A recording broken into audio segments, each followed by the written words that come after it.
I'm Jeremy White with an urgent announcement. The Buffalo Bills still have Josh Allen. I'm Joe Marino. I'm still catching my breath. What a comeback. Down 10, 2 fourth quarter takeaways, 2 fourth quarter touchdowns. Bills win. I'm the big O Jerry Ostroski, and personally, I can't believe what I just saw. This is the Locked On Network, and you're watching Bill Squad. Who's ready, Bills Mafia? It's the Bills Squad. Everything Buffalo Bills, every week. Breaking down the big hits and game-changing plays the way only the Locked On Podcast Network can. Nobody circles the wagons like the Buffalo Bills. So gear up and squad up. The Bills Squad show starts now. Welcome in, Bills Mafia. It is our post-game reaction show. Bills and Bengals, with the Buffalo Bills scoring a big victory, giving you a victory Sunday, a victory Monday, and today's episode is brought to you by FanDuel. If you want to be right in the middle of the action this season, visit FanDuel.com and place your NFL live bets all season long. Jeremy White, Joe Marino, and the Big O, Jerry Ostroski. And guys, the vibe to me, Joe, you said you're catching your breath. It's our first ever post game was the Baltimore game, where at the end things got crazy, and we come in. It's like, what just happened? Like, let's sift through it. And Joe, as you kind of said it there, catching your breath, that's where we are again today. A lot went down late in that game. Gentlemen, I'm alive. I feel alive for sure. Just an absolute journey of a football game, seeing the Bengals start this game offensively, looking like the Bills didn't have a prayer of stopping them. And then that second half defense comes together. You overcome some huge mistakes. The James Cook fumble, Ty Johnson falling on his way to a touchdown. You get those two takeaways. You get the huge Josh Allen scramble, the couple of big fourth down conversions in this game. It was just the Bills made the most clutch of clutch plays when they had to have them, and they come away with this win. And it just feels like the type of win right here at the beginning of December, thinking about this stretch ahead, to be able to have a game like that, that feels like something that can really galvanize an operation. And boy, a journey. I'm not sure it was fun, but boy, I love how it finished. Unbelievable outcome to this football game. And obviously when you have 17 taking snaps, anything's possible. And it was kind of one of those games where they were able to run the football and control the line of scrimmage, but then we also had the Josh Allen big plays in big moments, those big runs that he had to extend drives and get in the end zone. Just an amazing football game, and a defense that looked like it had no idea what was going on. And the second half settles down, no scoring in the third. Bills start winning on early downs. They tighten up a little bit. They get the Benford 63-yard interception return. Epinesa the next play, which, Joe and I talked about the defensive ends just not having the ability to bend the corner with the snow. And Epinesa then is in position to make that pick.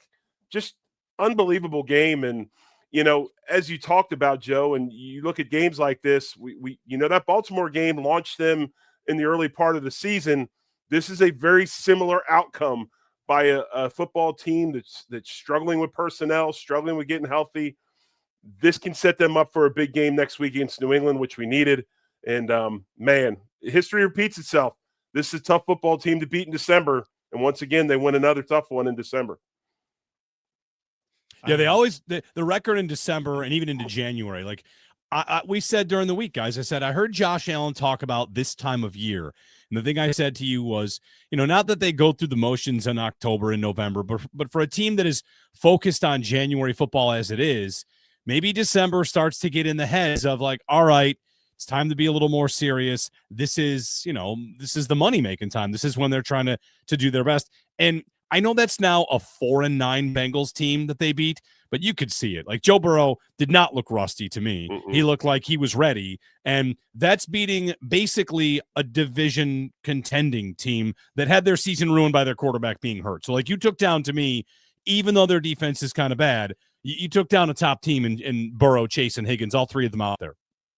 And really, for 3 quarters, you didn't have much of a prayer of stopping them, but you come away with really some huge moments there in the fourth quarter. Of course, the 2 interceptions, but even the 2-point play that was pretty significant that, obviously makes that a touchdown game there at the end. and you're able to get the stop there as well. And so they struggled for a while, but in those big moments, they were able to get some big stops. But you can just see the skill of Joe Burrow. I mean, the way this guy executes the passing offense is unbelievable. Timing, accuracy. He knew where the matchups were favorable to Cincinnati and went after them all game long. I mean, Cam Lewis, Taron Johnson, boy, they're probably still running in circles trying to figure out what they're going to do in coverage. But they make the big clutch plays at the end. But just it's fun to contrast the two special quarterbacks here in Josh Allen and Joe Burrow. I think you saw the best of what makes them both really special. It was, Josh isn't going to color between the lines all the time, but he makes the big plays. Joe Burrow makes the big throws. It was a really fun game to just appreciate two absolute high-level quarterbacks. Let me ask you this, because we all have our own reactions when they get down. I wasn't worried until the Gesicki touchdown late to make it the 10-point game. Before that, I wasn't worried. And the main reason is I've got Josh Allen, and as soon as the Bills decide, or as soon as he decides to go into the mode that he goes into against a team with nothing rushing the passer, like, he's going to have time to extend every play he wants.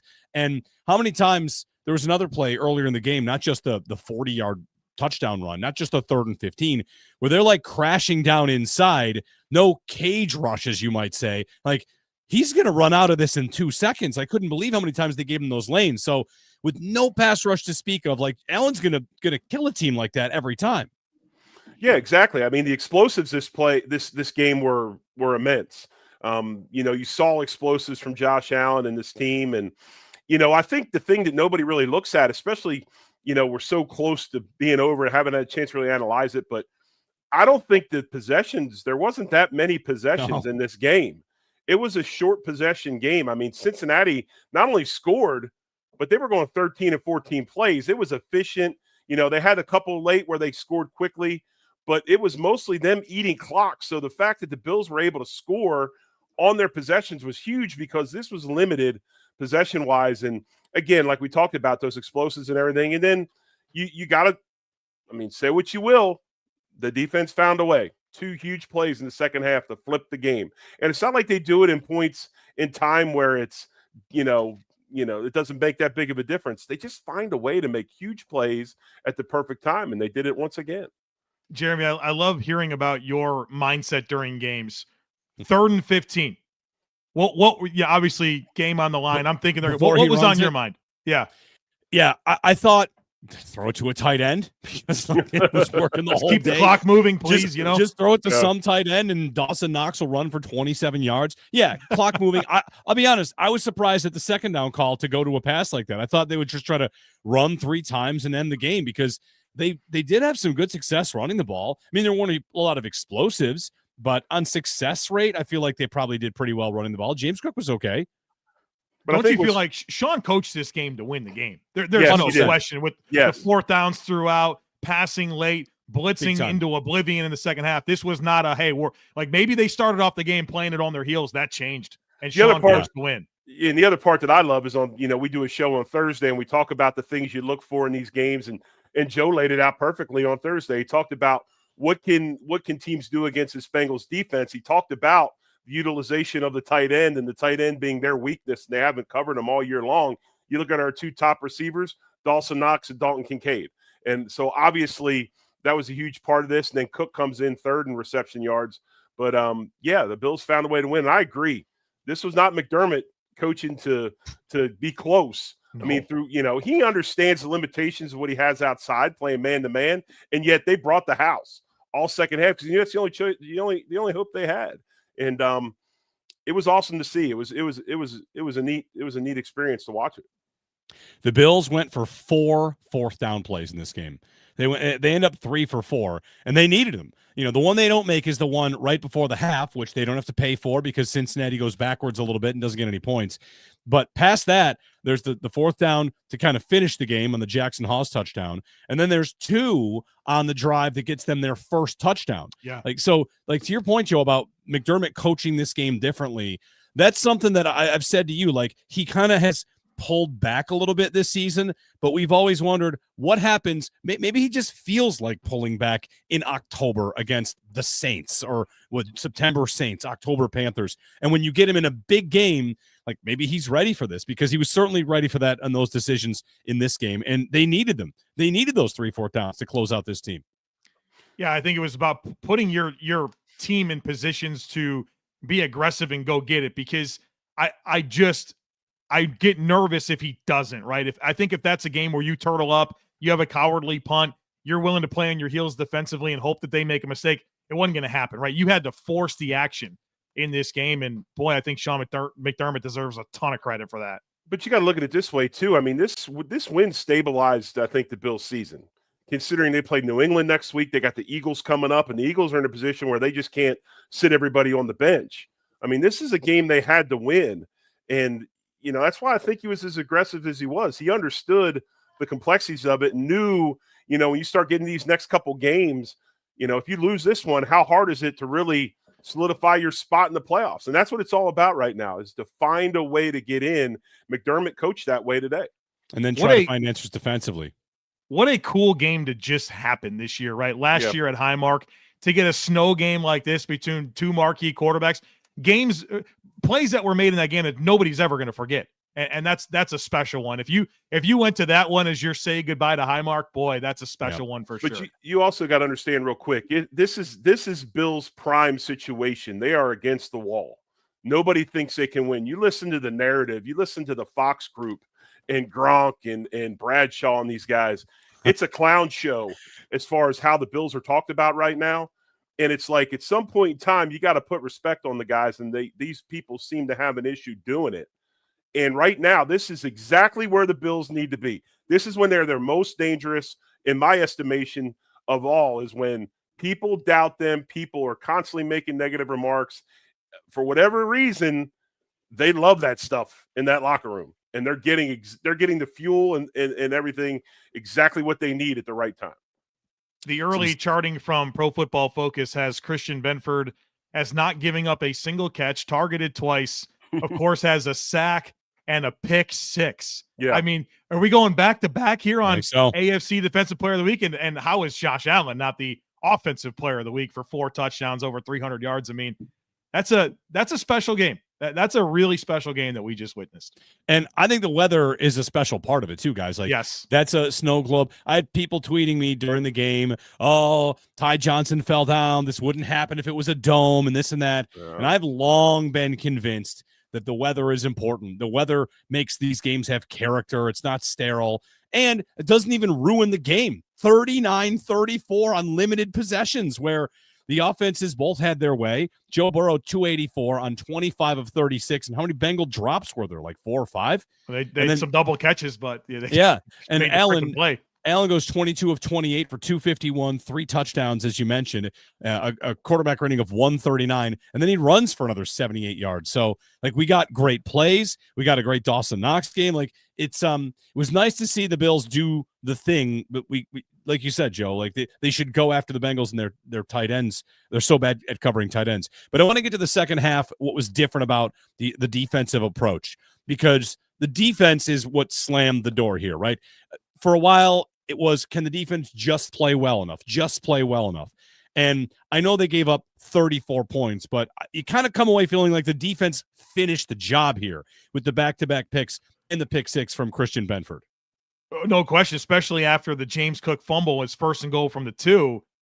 They wind up giving a long touchdown drive, but from there, I mean, the 2 huge interceptions were monumental, but I do think it didn't just happen, all right? Those weren't lucky plays. They changed the way that they played the game. They did get into more man coverage. They did start to sell out and blitz a little bit more, and they were rewarded, right? What do they say? The chance favors the bold, or whatever those fortune favors the bold. Thank you. Yeah, I'm still trying to catch my breath here.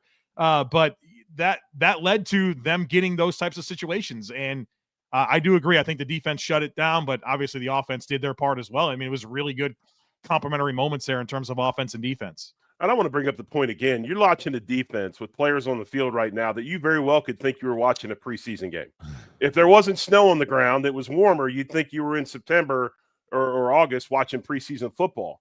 That's how decimated this group is. Yet they find a way to make plays. Jordan Phillips gets the deflection. You rely on your star players like Benford to make plays. Bishop come downhill, making tackles at the line of scrimmage. There's a lot of guys who are making plays, but also too, it is not a star-studded group, folks. I mean, I don't know what to tell you. You can call a great play, but you got to have guys to be able to execute it. And right now they are limited in what they have talent-wise on the field on defense. This game was long, and it feels like the early stages of it happened forever ago. I thought for a while we were going to be talking about Shaq Thompson, who made a bunch of important plays early in this game, which maybe that kind of gets swept under the rug because the Bills got thrown on. But the stories of the Bills' rush defense, is it still a problem? I mean, they were good today for a Bengals team that has had some success running the ball, right? Not a big game for Chase Brown. Samaje Perine goes 6 for 31. Chase Brown 12 for 23. The Bengals run for 62 yards, averaging 3.3 yards per carry. So, I don't know if you guys think it's the Bills' the run defense is starting to come together, if it's just a small sample size, but this was a game I was worried about. I thought Chase Brown would get his, and they bottled him up in a big way. Thought Bobby Babich had a good quote after the Steelers game, because obviously the run defense was a lot better in that game. And he said, what's going on? He's like, well, it's not like we stopped coaching, stop the run. He's like, but he said he felt like the players finally said enough is enough, right? Like enough is enough. And sounds like they did some very intentional things when it comes to tackling, and it's been a lot better here over the last few weeks. And so credit to them for, clamping down the screws. It certainly took some time, but it feels like even the Houston game, the first half was shaky, but you got, I guess, is that 8.5 quarters now of really solid run defense. I don't think you can downplay the insertion of Shaq Thompson at all. No, I think no right now, and watch him between plays, barking, encouraging other players, leadership. Obviously, he's taken it upon himself, as what you said, Jeremy, enough is enough. And this is, or Joe said that, but this is a group now that's taken a little bit of pride in it. They're tired of getting beat up in the run game. And obviously, too, let's face facts. Cincinnati was having so much success in the passing game that they weren't going to run it that much, but still to hold them to 62 yards on 19 carries, it's an attitude thing. Running the football and stopping the run are an attitude thing. And the Bills finally have got a little bit of an edge to them on defense and got that attitude to stop it. The Winter Soldier strikes again, coming from the YouTube commentary section. You can drop us a comment. We'll get some questions maybe later in the show. We've got lots to dig into. Josh Allen, the Winter Soldier himself, the magic from him, the tight ends, and also whether or not we have a fumbling problem with James Cook. It's been a couple now, and this one could have been very costly. It was in the game. Ultimately, they come away with the win. So we'll get to that as we continue here on the Bill Squad Show.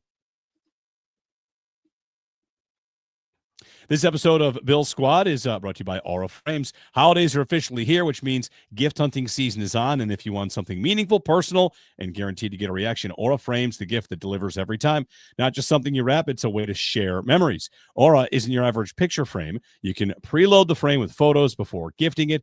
When they plug it in, the memories are already there. No apps to figure out, no setup, headaches, just instant smiles. So grandparents, parents, newlyweds, anyone who loves photos, endless uploads of pictures and 30-second videos through the Aura app are available to you. Add a personalized message right inside the frame as well. And for a limited time, save on the perfect gift by visiting auraframes.com to get $35 off Aura's best-selling Carver matte frames, named #1 by Wirecutter, by using promo code LOCKEDON at checkout. That's auraframes.com. Promo code LOCKEDON. This deal is exclusive to listeners, and frames sell out fast. So order yours now to get that in time for the holidays. Support the show by mentioning us at checkout. Terms and conditions apply. Bill Squad Show here, running our live YouTube post game. You can, of course, catch the show live after games. Also, we do a midweek show if you're listening in the podcast as part of the Locked On Bills channel. We welcome you in our panel discussion. My name is Jeremy White, Joe Marino, Jerry Ostroski here as well as we break down the Bills' 39-34 win over the Cincinnati Bengals, a snow globe game in which Joe Burrow and company score 3 touchdowns on their first 3 drives. And then there's quite a bit of a lull in there in between the rest of it. But Buffalo gets the job done. To the Josh Allen magic of this game, because we had someone right before our break comment, the Winter Soldier. Like, this is when, Jerry, you said it, and I feel like of all the things we feel in and out of every season, remember the 2-game loss and the lull? And there's a lull every year, guys, a lull every year. The other thing that happens nearly every year is December starts to feel like magic, and we're going to go to the playoffs and think like hottest team in football. They are almost every year when we get there. So perhaps this is the start of that. Yeah, I believe so. I think once again we're in championship mode. This is championship season. December starts it as you get ready to go into the playoffs. And again, a team that has a lot of question marks and a lot of people that are counting them out. And that's just more fuel for the fire when you start talking about Josh Allen, whatever it is. And he is the apex competitor, man. That's what he does. He's an apex predator when it comes to this stuff. And just the mode that he switches into, and it's infectious too. I mean, you watch the other guys on the field when he makes those types of plays, how the energy rises on that sideline, the energy, goes up in the game. It's just infectious. And sometimes you watch him, and like today, there was a couple of plays, you're just speechless, man, what he does. I mean, some of the throws he makes and the pressure he has, he just leaves you speechless. Special. I mean, go back to the Khalil Shakir touchdown. I know it feels like 100 years ago. That but was amazing. That's a 4th down play. Yes. Extends it. I mean, that's a tight window, and he zips it through there. The touchdown pass to Jackson Hawes at the end was on 4th down. The scramble for 40 yards, the 3rd and 15 run. I mean, the guy made even the touchdown pass to Dalton Kincaid was a seed. I mean, special plays from, obviously a special football player in Josh Allen in the biggest of moments. And so, yeah, I don't know what it is. It's the month of December, but you felt like you got one of those Josh Allen games in a big time way. James Cook fumbling. How much of a problem is it? He's got 2 in this game and 2 in the previous game. He's lost a couple of fumbles, this one in the end zone. They went back to him close down to the goal line. Like I thought that was nice, right? Like they have other running backs they can hand it to if they're mad about it. But he's got an extension. He's a big part of their offense. I feel like that might be something that has changed over the years as well, knowing this player is important, wanting to give it back to him. And it's 6 fumbles on the season. He has 6 in his career entering this season. I mean, think about the Miami game. There's another really, really costly fumble. James more than makes up for his sins, right? He's having an amazing year. But yeah, we can't just turn our head at the guy's got 6 fumbles and 4 in the last 2 games. And so it feels correctable. I don't know that there's anything that I'm watching that's like, hey, this is contributing to ball handling issues. Focus in, dude, protect the ball and eliminate that from your game. And we've seen him do that before. Obviously 4 fumbles in 2023, only 1 in 2024, but here we are with 6 so far in 2025. I want 2 things I want you guys to think about. I want most people to think about is this, and when it starts talking about James Cook and the fumble issue, and I think it will correct itself. But 2 things. He's played, I believe he has, and Joe, you'll be able to pull this up, I'm sure. He's played many more plays than he did last season. He's out on the field more, so there's more opportunity to fumble. And that also leads to more fatigue. And usually when running backs have fumble issues later in the season, like we're seeing from James Cook, it has to do a little bit with fatigue. He's carried the ball more. He's taken more hits and all that stuff. So that's some of the things you have to look at as well in this fumble deal, where you got maybe a little bit of late season fatigue and then also more opportunities to fumble because he's getting more plays in the game. I think it's a really good call out, Jerry, where if you go back to the 4 fumble season in 2023, that was his first year of like big time touches, right? And then this year, of course, he's going to shatter all of his career highs for touches. And so there's a parallel there. And I think that's something that you could probably learn and be coached through. But all right, focus in, protect the football. Let's win some games. But I'll say this, my son's sitting next to me in the game, and he says the fumble happens at the goal line. He goes, "You never reach for the goal line." I go, "What do you mean?" He goes, we have meetings at the beginning of the season in college, and the first thing they show is Derek Carr video of him reaching out in the thing. He goes, we talk about it every year before the season even starts in preseason camp. So those are things you can't do, but I get it. It's hard to break. It's like, Olsen talked about. These guys want to score. It's hard to tell that dude to put the ball with 2 hands and keep it tight when you're trying to reach to get a lead. So it's understandable, but you can't put the ball in harm's way like that. I'm going to get you a comment here. I like this because about Cincinnati. Glad we don't have to play them again. Careful about that. Sorry, my light went out here. I don't know what happened here. I'll try to fix this, but careful, don't have to play them again. I have seen one of the ways for the Bengals to still make it, if you care about this, is if they were to have lost today, have Pittsburgh and Baltimore split the 2 games they play, and Pittsburgh won this one. So it could still get weird. They could still get in at 8-9, which would be nuts. But just saying, much like this game, I wouldn't assume any outcome until we actually know it to be true. But Baltimore did lose today to Pittsburgh, which is also maybe that makes the Bills look better for what happened last week. And if the Bills are the 5 seed, I feel like most of the percentages that I see has the most likely matchup of the Bills going to the AFC North winner. Right. And so you're potentially going to Cincinnati or to Baltimore. Pittsburgh, all right, we can do that. But, either one of those two, those are going to be tougher matchups, obviously. Well, I would say this, like, hey, we're high off a win. The Bills won 39-34. If the Bills were to make the playoffs and not win the division, and they're the 5, and the Bengals get in at 8-9 as the host the 4, I get the feeling we're going to be pretty nervous about that game because this was, these 2 teams have played 3 times with Allen and Burrow. This is the first time the Bills have come out on top, and we were reminded that Joe Burrow can kind of do most of what he wants to against this defense, especially with some of the pieces they're missing out there. So I think it's a great win for the Bills, obviously, but glad you don't have to play them again. Just cross your fingers because it still could happen. But I will say this. I think the nice thing about that matchup is as much as we talk about our defense playing against Joe Burrow, I like our chances with our offense playing against that defense. Yeah, for sure. So once again, if they play, we're probably looking at 39-34, maybe even more. If both teams don't turn the ball over in crazy situations. Joey Bosa, right? Hopefully Joey Bosa is available for that next one if there is a next one. Yeah. No maybe doubt. Ed Oliver, the Bills have said he could come back by the postseason. Come on now. Oh, yeah, you never know. More on this game. The offense, the line, Ryan Vandermark in for Spencer Brown, who it's from the sound of it, Brown might be close to a return, right? He's not on IR. They're talking about functionality, Jerry, whether or not he can, and that I guess would come right down to can he function? Vandermark got hit with a couple of penalties. Like we know there's a drop off there. How do you feel like Ryan Vandermark does when he is in there for them, for the Bills? Can they function, to use that term again, when he's out there the same? I worry about long term just because of sometimes the athletic mismatches that he has in pass protection. Obviously, he had holding calls in the running game today. I thought the one was kind of Bush. I didn't see the other one. But, yeah, I mean, that's what makes you nervous is that pass protection. And as far as functionality of Spencer Brown and the shoulder injury, I would have to think it's an instability issue. He's probably got a labrum tear. So you get that thing pain-free, you get it strengthened, you get some stability through the other muscles, and then put him in a shoulder harness and hope for the best.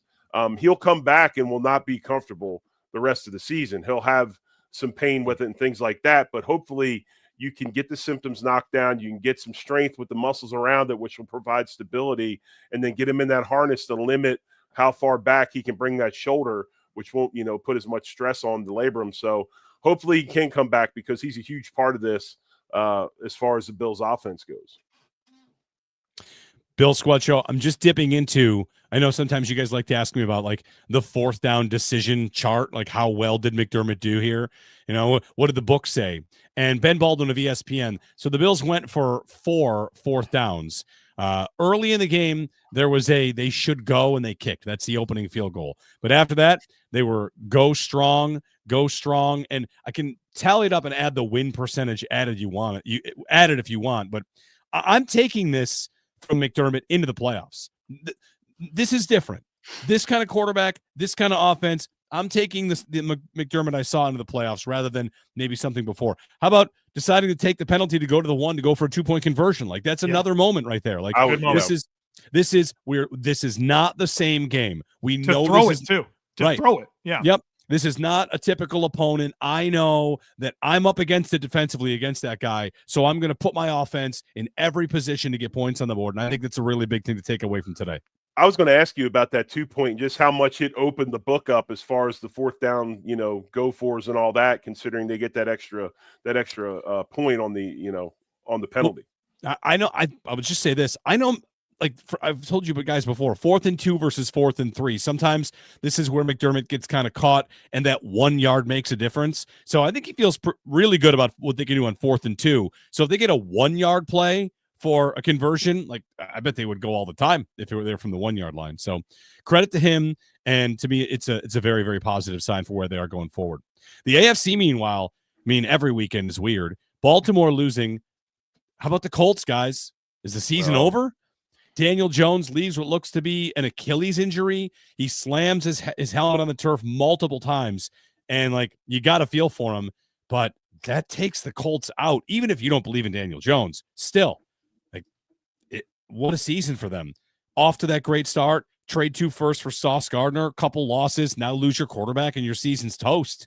That's tough, but kind of opens up the AFC South a little bit more. I think Houston and Jacksonville are both getting in, and Jacksonville looks like they've got some teeth too. So the AFC wide open.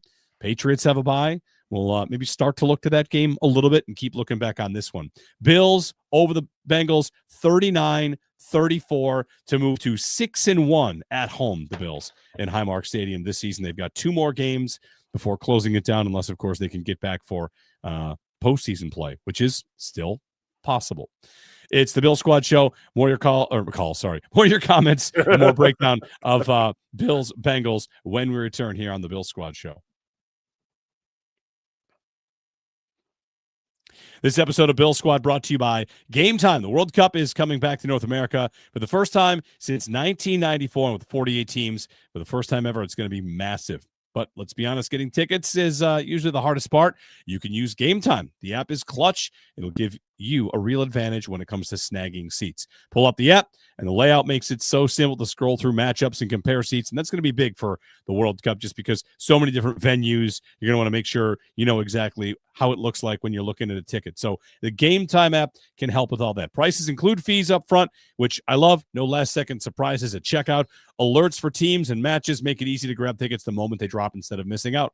Take the guesswork out of buying World Cup tickets in every match, concert, or event with Game Time. Download the Game Time app, create an account, and use code LOCKDOWNNFL for $20 off your first purchase. Terms apply. Again, download the app and make an account and use code LOCKDOWNNFL for $20 off. Swipe, tap, ticket, go.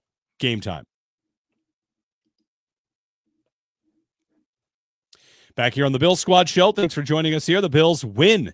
A victory Sunday, a victory Monday, and a win going into what kind of looks like the game of the year against the New England Patriots. It'll have a lot on the line. Your leading receiver today, 6 catches for 93 yards.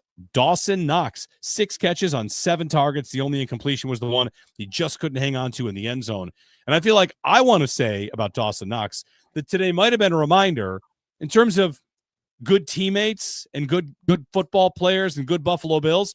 Dawson Knox was always pretty good, right? He was always kind of good. And when they draft Dalton Kincaid, there's a new shiny toy in the tight end room. And Knox's production obviously went down. He's still important to the team. But I want to say, I feel good for him. He doesn't have many games like this. And for him to get a game like this, to me, was a reminder, yeah, I could play some too. I could catch some passes out there too. 6 for 93 for Knox. I've always thought Dawson Knox is going to be a lifer for the Bills. I know that some people think about him as a cut candidate next offseason. I think he's an extension candidate. They're going to take that cap figure down, spread it out over a few years. And yeah, the receiving numbers haven't really been there the last few years. Obviously in this game, they were phenomenal. But just foundationally for what type of offensive Bills want to be, what he brings as a blocker. I know that Jackson Hawes is definitely worth celebrating for his blocking, but boy, you get 2 of those guys. And the Bills are really good at running the ball out of 12 personnel, and it's because of the presence of both of those guys. And obviously, Knox helps. He's not just a blocker, right? There's a receiving component to what he offers, and it was cool. They start off with a play-action throw to Dawson Knox for 32 yards after you give up the touchdown drive to Cincinnati, and it felt like that was an important moment that kind of sparked the team. And there were others, right? Some catching and runs. I wish he would have been able to snag that touchdown, but Dawson Knox continues to prove his value to the Buffalo Bills, and you just can't always measure it in, yards, targets, and receptions. If you want a fun little note, I don't know if you guys saw this. Mike Giannetti of Spot Track tweeted that Dawson Knox was close to a couple of contract escalators. He was 27 yards away from $100,000. So that first catch of the game, if he got up looking kind of excited, is $100,000 catch. Casual, nice casual $100K for Dawson Knox. Yeah. But I think it'd also be a miss. We didn't highlight that entire group. That entire group, including Reggie Gilliam, has done a wonderful job of helping the Bills offense be productive. Jackson Hawes, again, when you needed him, Josh Allen found him in the end zone for that touch. Just good stuff out of that entire group. And props to Dalton Kincaid coming back today in bad weather, a field that's, slippery and unsure. He's nursing the hamstring, then has the knee on top of it. And to come out and do what he did today, props to him as well. That was a big performance for a guy that's dragging at least one leg around, maybe both of them around in a tough game. I think we should maybe prepare ourselves for Kincaid playing through a knee injury the whole time. Similar to last year, like the brace that he's wearing, they'll only say so much about it, but let's just say like there's enough whispers that he's just going to play through it again. So he can play, but what exactly is that? Is that the kind of thing you would get cleaned up in the offseason if you really have to, Jerry, the PCL that's bothering you that much? No, if his PCL is all the way gone, the only way to do that is to repair it, which is basically, we talked about it last show on Thursday. It's the exact same repair that you would do in an ACL. You take it out, you get a graft, whether it be from him or from a cadaver. You drill 2 more holes, rerun it, and put some interference screws in and let it heal. So it's basically the same actual surgery as an ACL. But the difference is you can play if this is a problem, if it's still bothering you. Where with an ACL, obviously you can't. Yeah, you can brace it and get support with it that way. The ACL is what's super, super vital because it keeps the femur from sliding over the top of the tibia. The other one is the opposite way. It's the tibia sliding back behind the femur. So when you think of athletes and stop-start, all that force is, trying to keep the femur from sliding over the tibia. So that's where you can get through with a PCL, or maybe you couldn't with an ACL. Bills also, let's talk a little more about what happened in this game. Jamar Chase, limited in a big way. He's the best receiver in football. And I thought it was a compliment to the Bills when they ran that little pop pass to Chase. They know they've got to get him touches because he's good, find a way. And I thought that was a little bit of like a hat tip to like, we can't get him open otherwise. I mean, like the Bills did a nice job like covering up Jamar Chase. Yeah, I was nervous about that. I think it speaks to just kind of the direction of the season that Christian Benford's been having.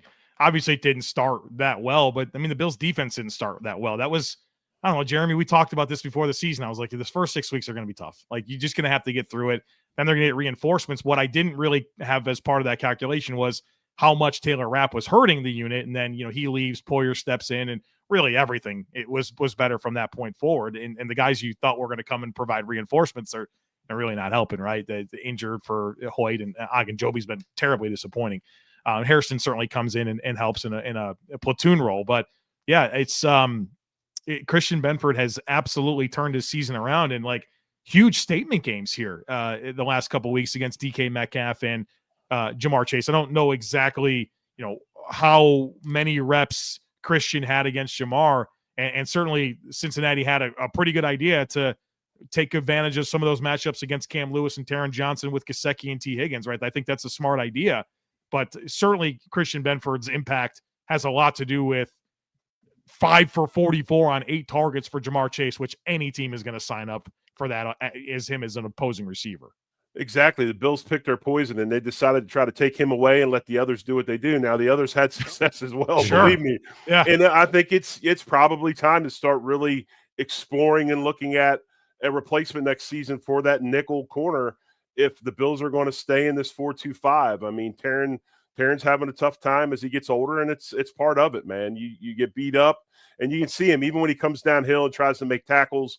I would expect those shoulders to be gone because he'll make a hit, and you see him slow to get up. He has a hard time wrapping up and holding on to runners when he makes first contact. That's usually shoulder health as well.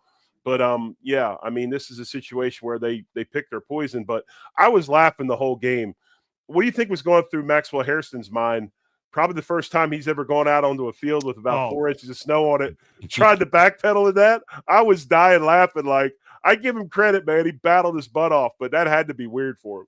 When he was one-on-one with Gesicki and he was just covering that as a bench route, like a little outbreaker, and he's like pitter-pattering, trying to transition and close the distance. It's like, come on, man. And he's probably runs a 40-yard dash a whole second faster than Gesicki. Like that's athletically a matchup you're comfortable with. His footing wasn't there, and I'm sure that's an adjustment.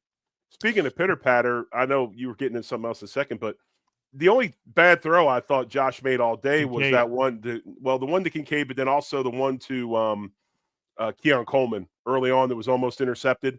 Was that more of the route run, or was that more of the throw? He definitely slowed down quite a bit, and I got to give Kincaid, Coleman had a couple catches today, and of course did a little bit for the Bills. Had 2 for 16, but he wasn't real nimble out there either today, by no means.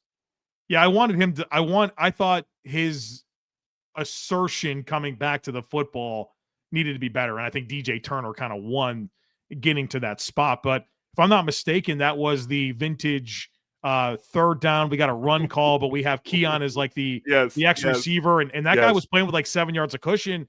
Credit to Josh and Keon for hooking up there for a big conversion on third down. T. Higgins beat the Bills with a couple of beautiful catches. And also along the way, I thought appeared to suffer 2 more head injuries. Like this, so the story on Higgins is he was cleared from concussion protocol during the week, and he's in there. I don't know, guys, like maybe I was overly sensitive to it. I felt like I'm watching a game where Tua's getting thrown around. The first one, he jumps back and tries to catch it and slams his head and then just sits on the sideline. He just sits there for a minute. And what's the explanation there? Oh, all right, come out in the tent and get checked out. He got checked out. I thought he was done. He goes in the locker room. They keep him in the locker room after halftime for further evaluation. Something is not right. Why is he not? And then he hit his head again. And I mean, player safety this, and I thought that he was failed by that team. I know he caught a one-handed incredible touchdown after both of those hits, but he did not look right at all. He got up from the second one grabbing his head. But am I not mistaken that the independent doctor is supplied by the Bills? It's independent, supplied by the league, I'm pretty sure. Like it's not. I know by the league, but they're not affiliated with the Bengals. I think it's right. And I believe it would be a local guy from the areas. I would think they don't fly somebody in from across the country to do a game, but maybe they do. I guess something we can look into. But I agree with you. And if I don't, and you made the point earlier when you said, we're all about safety, whatever. If I don't see some sort of grievance filed by the NFLPA earlier in the week, I mean, this is ridiculous. I mean, you can't catch a ball, and every time you get up, you're holding your head. I mean, the signs were there, but yet here he comes back in the game. I feel like I remember a story a couple years ago. Might have been Mike Tomlin held a player out because he thought, like, you haven't convinced me that you're good to go. Like maybe the spotter did, and Tomlin said no. I thought we were in for one of those moments where, like, I'm not convinced. I'm sorry. I know that you've been cleared, but man, it was just really tough. And double catching a lot too. He had 3 drops and a couple of double catches. Like, this is a technician to me. I don't know everything there is to know about concussions, but I thought it was pretty tough to watch. And whatever. I guess he got 2 touchdowns in the game. They're both pretty incredible catches. He also got away with a couple of push-offs. I mean, he was consistently hands-on Hairston. The touchdown was a little bit of a push. He had one later on when Hairston actually broke the play up. So, whatever. The T. Higgins concussion game, I guess. We'll see what the league does with it. Bills win. A 39-34 win over the Cincinnati Bengals. Cincinnati is 4-9. Buffalo is 9-4. And around the AFC, I mean, it's going to be maybe moving day.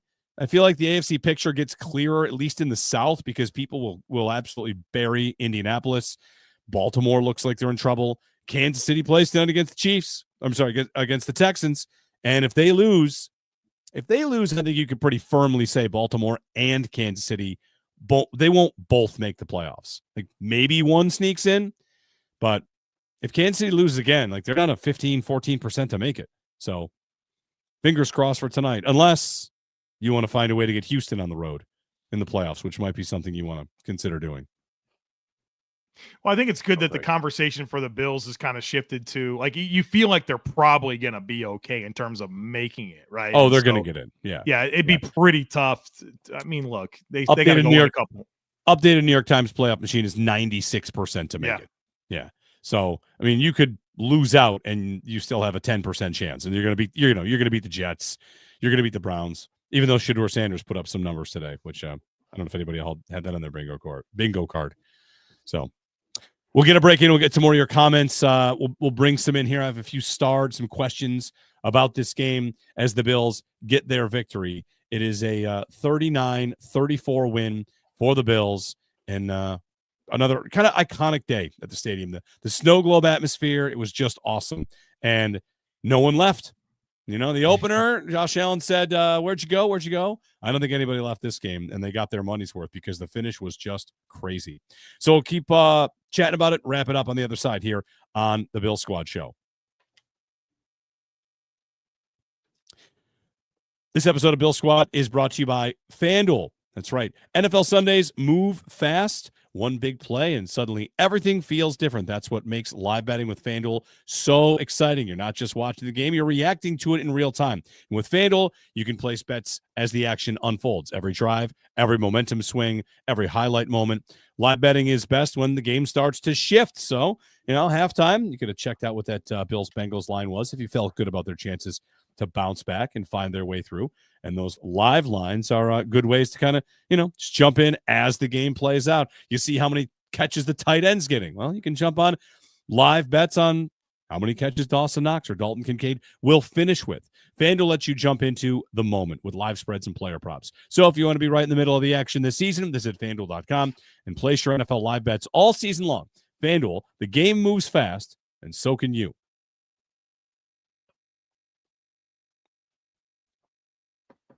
Back here on the Bill Squad Show, we'll dip into some of the comments here that we've gotten. We'll ask you to drop us a comment, question, anything you want for this game or the games as we kind of look forward. And Joshua wrote in about the division. Do we have a real shot if we beat New England next week? And the answer to that is, it depends what you think, right? If the Bills win, they are alive. And if they lose, the division is over. So you have that first. So the only way to have a shot at the division is, of course, to beat New England. And then you need New England to lose to either the Jets or the Dolphins. So to force the next tiebreaker. Right. Which is common. It's common games. It's record against common opponents. Right. Which has yet to be finalized, right? Because the Bills still have to play the Browns and the Patriots still have to play the Ravens. And these two teams have but yes, that the path is most likely going to go with New England loses a division game in one of their last 2 weeks, which how likely do you think that is? Like, that's up to each and every one of you. Miami seems like the best bet for that. They've, I think the Dolphins have maybe won like 6 of their last 7 games. Yeah. Defensively, they've really turned things around under Anthony Weaver, who looks really strong at defensive coordinator. I think offensively, there's still plenty of questions, and Tua's high variance, but they're running the ball really well.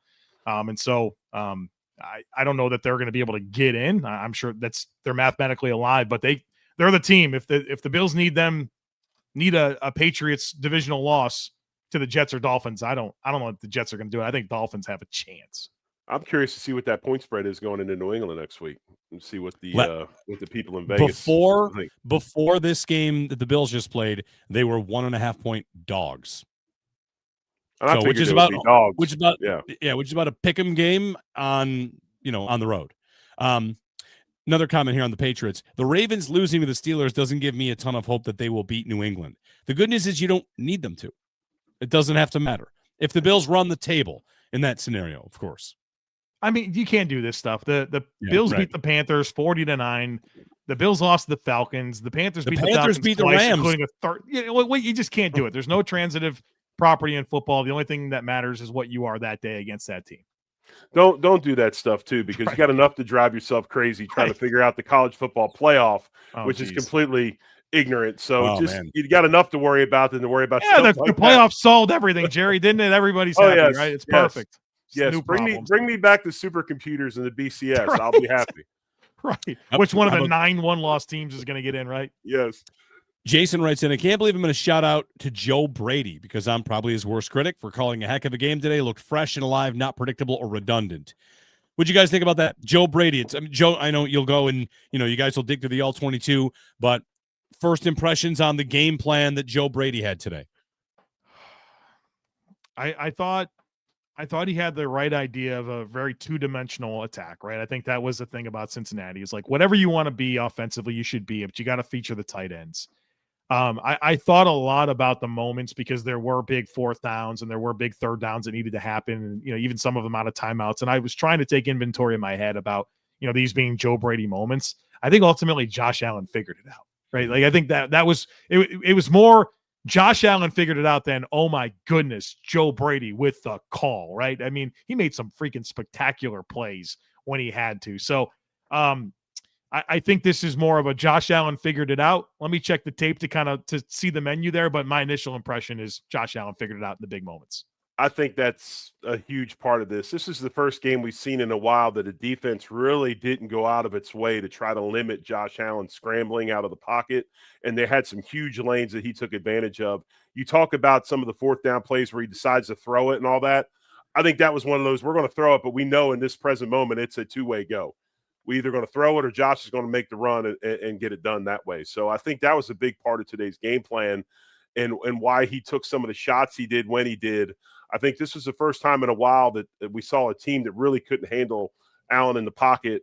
And obviously, the proof's in the pudding. We saw how good he was running the football today and making big plays with his feet. I'm laughing because I just looked at our text exchange when I said Deion took the inside guy.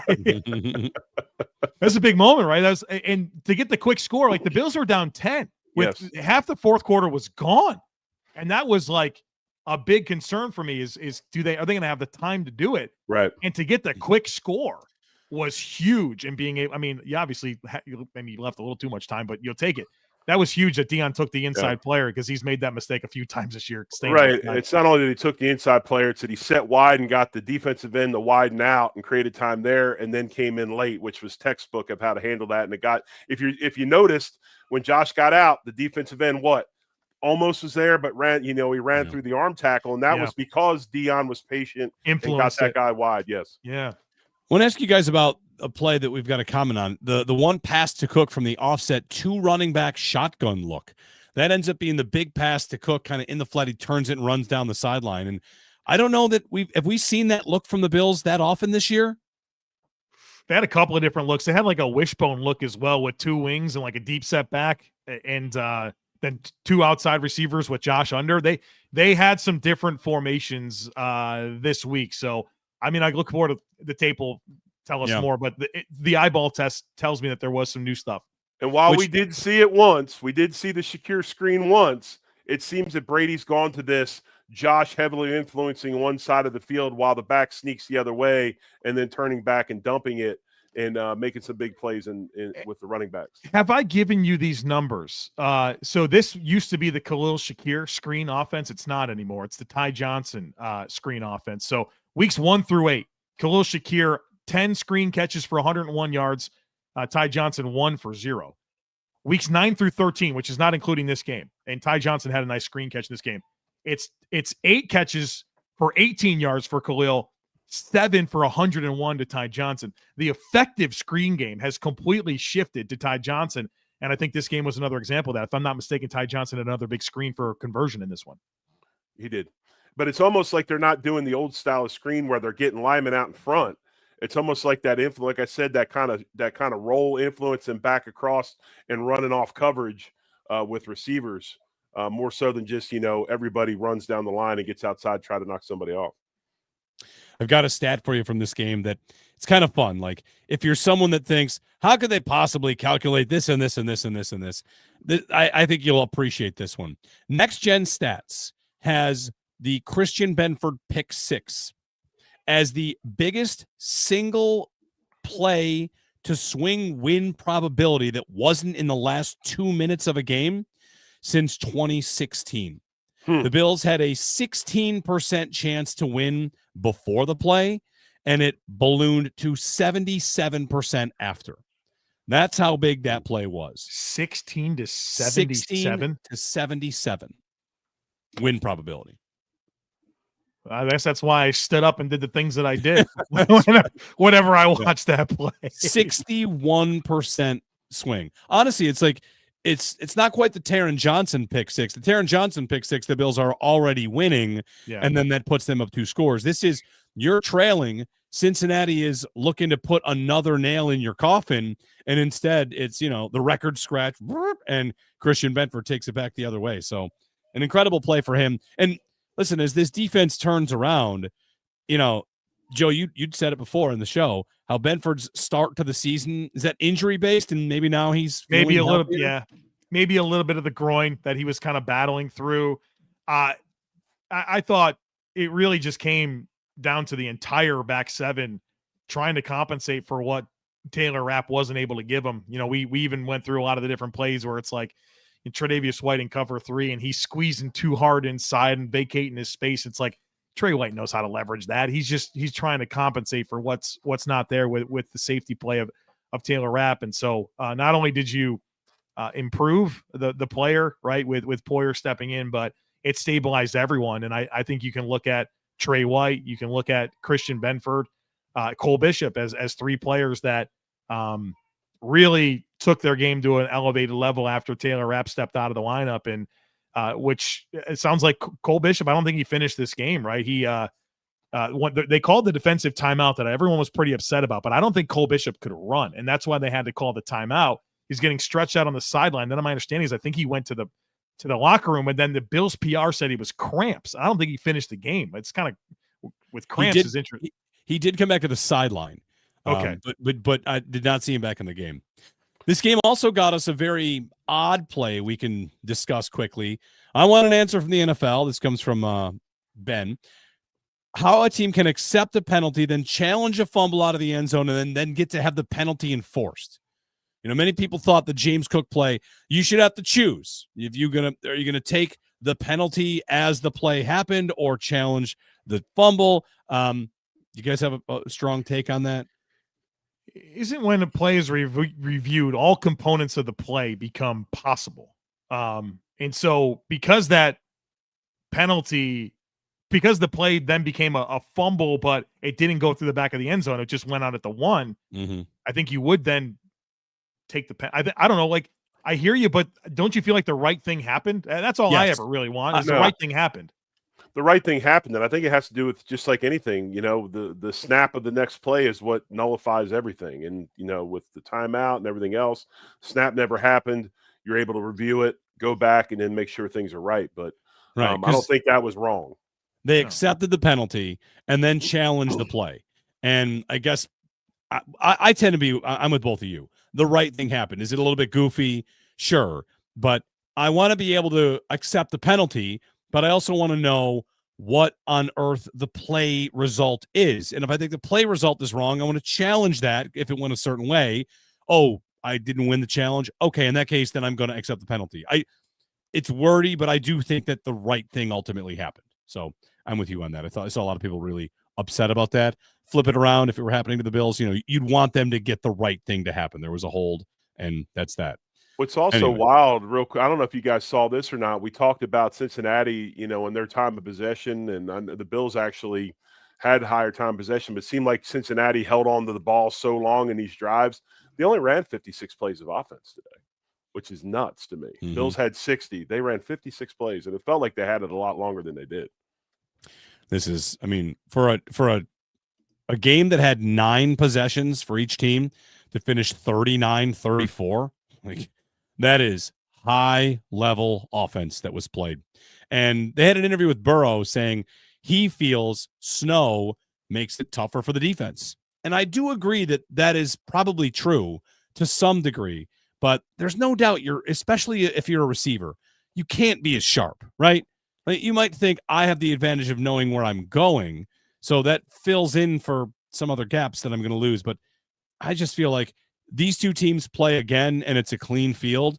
Like, I think the game is the same, but it might look a little sharper for everybody on offense. Jerry, you played in some snow. What's the answer, man?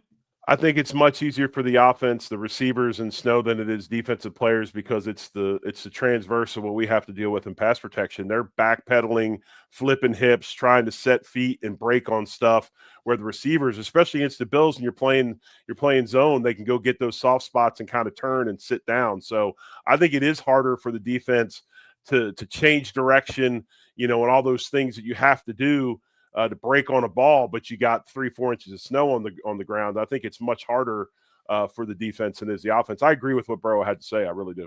Maybe that's what influences kind of the Bills' off defensive strategy early on, where they were just playing top down, leveraged over top. Right. And then I think Sean realized what he's realized in the past, and that it's going to be death by a million paper cuts, and you're just going to have to live with it and play some man. And they adjusted. I had somebody text me a screenshot of the playoff game, 3rd and 4. Leslie Frazier backed off defense. Like, Bills fans were, they were calling back to that game with how far backed off they were, and changing that did help. So Bills win 39-34. We'll be back midweek to complain about the college football playoff, or just to probably preview Bills and Patriots. We can talk about Notre Dame saying they're not going to go to a bowl game, period. Yeah, I don't know about that. That's soft, dude. That's you only get so many chances to play college football games in your life, man.